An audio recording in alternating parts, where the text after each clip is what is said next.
সারাদিন অপেক্ষমান আমরা সবাই ছিলাম যে ফলাফল কি আসে। দেখবেন ফলাফলের দিক দিয়া একবার কাছাকাছি, এই 2 ফুট 3 ফুট 5 ফুট 7 ফুট এরকম ব্যবধান হয়েছে। আসলে প্রার্থীগণ প্রত্যেকের মন সন্তুষ্ট করছে বিদায়ী এত কাছাকাছি হয়েছে। এখন আপনার আমাদের মানে প্রিজাইডিং অফিসার ফলাফল ঘোষণা করবেন, আনুষ্ঠানিকভাবে ফলাফল ঘোষণা করবেন।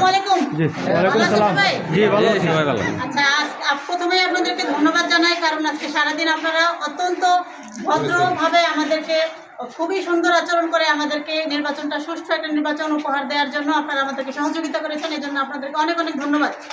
এখন আমরা রেজাল্টটা ঘোষণা করছি। 1 নম্বর আমরা সাধারণ অভিভাবক পদে সদস্য পদে আজকে আমরা নির্বাচন করেছি।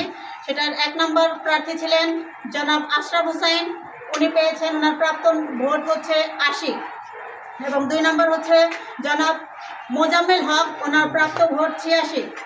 3 নম্বর মোহাম্মদ আফজাল হোসেন, ওনার প্রাপ্ত ভোট 70।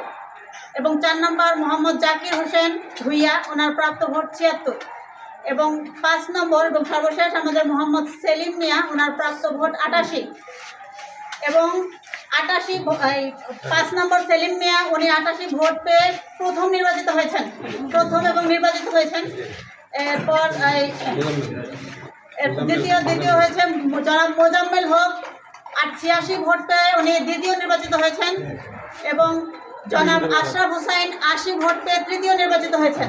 80 86 88 80 86 88 70 76 আর শুনতো না।